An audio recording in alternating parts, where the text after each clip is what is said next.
यह हमारे लिए ही फ़ायदा है। मैं आपसे ये क्वेश्चन करना चाहती हूँ कि जैसे आपने हमें बताया कि आप जो फ़ोटो लेते हैं, नॉर्मली मैं कुछ यूज़ नहीं करती, ना फेसबुक ना इंस्टाग्राम। तो अगर मैं नॉर्मली पिक लेती हूँ तो उसमें भी इसलिए होता है। मैं पहले ही बोल चुका हूँ कि एक मॉर्फ ऑफ इमेज होता है, मॉर्फिंग ऑफ इमेज, जिसमें सिर्फ आपका चेहरे का इस्तेमाल होता है। उसमें वो किसी भी कीमत पर आपकी बॉडी नहीं होती, तो वो आपका चेहरा लगाएंगे, बॉडी किसी की भी लगा देंगे, फिर वो आपको धमकी देंगे। लेकिन वो आप और आपका परिवार तो समझता है इस बात को, लेकिन किसी और व्यक्ति के लिए वो समस्याग्रस्त होता है, तो उस वजह से व्यक्ति महसूस करता है। लेकिन जब भी ऐसा होता है तो आपको महसूस नहीं करना। हम जिस भी सोशल मीडिया प्लेटफॉर्म पर वो वायरल इमेज हो रही है, उस वायरल इमेज को रोकने का भी तरीका हमको आता है। हम उस कंसर्न को मेल करेंगे और उसको तुरंत रुकवा देंगे। लेकिन उसके लिए आपको ज़्यादा ना पहले हमसे तुरंत संपर्क करना होगा। मोबाइल नंबर मैंने बता दिए 1930 पर कोई भी कॉल, कैसा भी क्राइम हो जाए, लेकिन सिर्फ साइबर क्राइम के लिए मैं बता देता हूँ। अगर झगड़ा वगैरह आप कॉल करेंगे तो वहाँ कोई नहीं सुनेगा। इस number belongs to only cyber crime. और साइबर क्राइम क्या होता है? जो इंटरनेट के द्वारा हो रहा है। ये बात क्लियर कर रहे हैं। आपके पास कोई सिंपल कॉल आ रही है, कुछ समझा रहा है, साइबर क्राइम नहीं है। साइबर क्राइम क्या है? उस मोबाइल से कोई फॉर्मुलेट कर दे, वायरल कर दे, आपसे पैसे ठग दे, आपको इंपर्सोनेट कर दे। तो जो गुड़िया ने पूछा कि मैं कुछ भी यूज नहीं करती हूँ, क्या मेरे साथ भी ऐसा हो सकता है? तो कोई भी व्यक्ति इस भरोसे में ना रहे कि भाई मैं किसी को अपना नंबर नहीं बताता, डाटा नहीं बताता, कुछ नहीं बताता। अगर गलती से भी आपने कोई आप नेट यूज नहीं करते और आपका टेक्स्ट मैसेज आ गया और उस लिंक को आपने क्लिक कर दिया, वो भी आपका डाटा चोरी कर लेगा। तो ये फोन द्वारा, मेल द्वारा, जिसको हम बोलते हैं आपका फिशिंग। फिशिंग क्या होता है? कोई मलेशियस मेल आ जाती है, बेकार मेल आ जाती है, जिसको लिंक क्लिक कर दिया आपके साथ हो गया। फिशिंग एसएमएस के द्वारा, एसएमएस के द्वारा, फिशिंग कॉल के द्वारा। ये तीनों तरीके से हो सकता है, मेल द्वारा भी, कॉल द्वारा भी और एसएमएस के द्वारा। तो आप लोग अवेयर रहें, सचेत रहें। ये बिल्कुल ना सोचें कि मैं कुछ नहीं कर रहा तो कुछ नहीं होगा। अगर आप फोन का इस्तेमाल कर रहे हैं तो आप कभी भी इसका शिकार हो सकते हैं। देखो, इंस्पेक्टर बसंत चौहान देख सकते हैं छात्रों को जागरूक कर रहे हैं फरीदाबाद में। आगे आ जाओ, आगे आ जाओ, आगे आ जाओ। कॉल आती है, वो किस तरह की कॉल है? आपसे वो आपका डाटा मांग रहा है, आपको कोई जॉब ऑफर कर रहा है, आपसे अकाउंट नंबर मांग रहा है। आप किसी की कॉल आती है, वो ये कह रहा है कि मैं सीबीआई से बोल रहा हूँ और ऐसे तुम्हारे खिलाफ, जैसे आपने बोला था, कंप्लेंट हुई एंड ऑल। किसी ने बच्चों सर माइक दे दो, आगे आ जाओ बेटा, आगे आके बोलो। तो छात्रा कोई सवाल पूछ रही है इंस्पेक्टर बसंत चौहान से, देखें।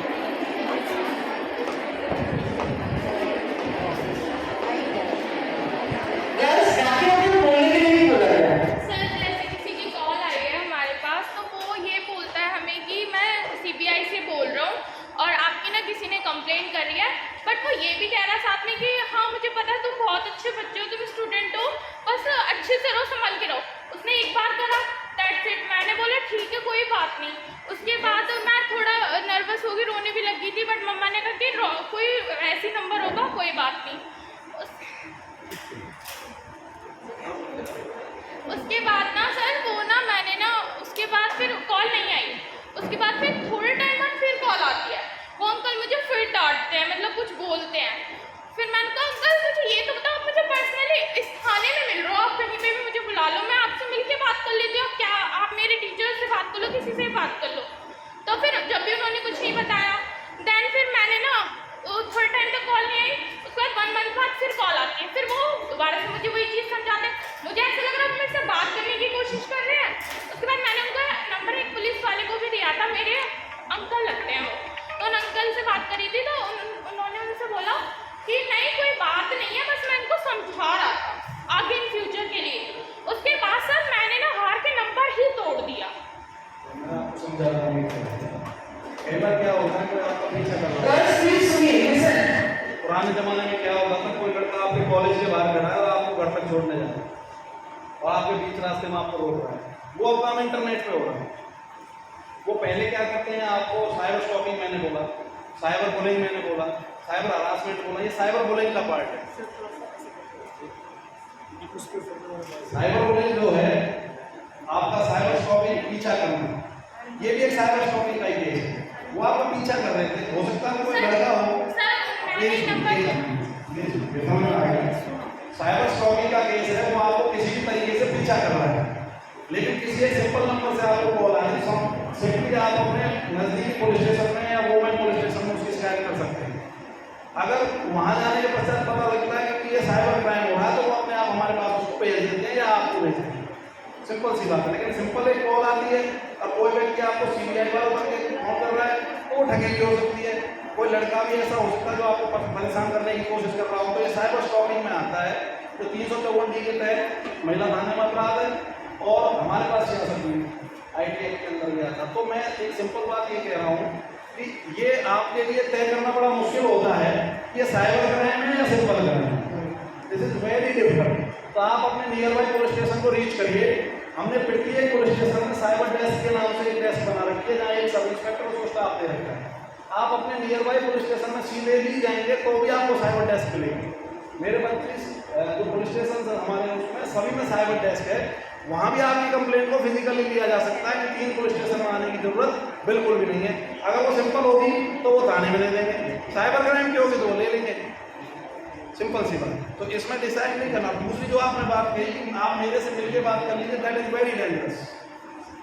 मैंने पहले भी बताया है कि किसी भी अननोन आदमी से ना बात करनी है, उसका नंबर को तुरंत ब्लॉक कर दो। अलग नंबर से फोन करे उसको भी ब्लॉक कर दो। तो उसके पश्चात आप उससे मिलने कहीं भी डेंजरस है जाना नहीं जाना। कोई और किसी को देख सकते हैं इंस्पेक्टर वसंत चौहान ने अभी छात्रा को बताया, समझाया अच्छी तरह से। हरियाणा तक से पुष्पेंद्र सिंह राज। मैडम पूछे हैं बच्चों को अवेयरनेस क्या है, क्या कर सकते हैं, किस लिए अवेयरनेस है?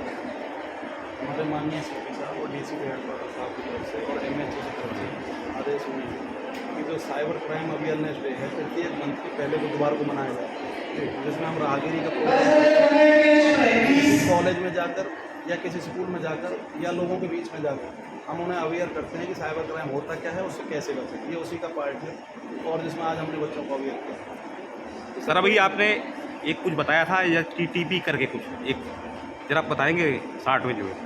कोई भी जो वेबसाइट होती है उसका जो एड्रेस होता है वो HTTPS से शुरू होता है, S फॉर सिक्योरिटी। जिसमें S नहीं लगा हुआ उस वेबसाइट को एक्सेस ना करें। अच्छा। क्योंकि उस वेबसाइट पे आपको साइबर फ्रॉड से धोखा भी हो सकता है। तो सिर्फ जिसमें S लगा हुआ हो, HTTPS, वो सुरक्षित होती है, उसको एक्सेस करें। सर साइबर से बचने के लिए कोई नंबर भी बच्चों के लिए इशू किया गया है कि 1930 और 112 डायल 112 1930। अगर आप इस पर कॉल करते हैं तो तुरंत ही सारे देश के जो बैंकिंग नोडल से इससे जुड़े हुए हैं, जो आपका पैसा गया है या आपके साथ किसी भी प्रकार का साइबर फ्रॉड हुआ है, ऑनलाइन कंप्लेंट हो जाएगी, तुरंत कंसर्न पुलिस स्टेशन में जाएगी और पुलिस तुरंत उस पर एक्शन लेगी। ठीक है दोस्तों, इंस्पेक्टर वसंत चौहान देख सकते हैं।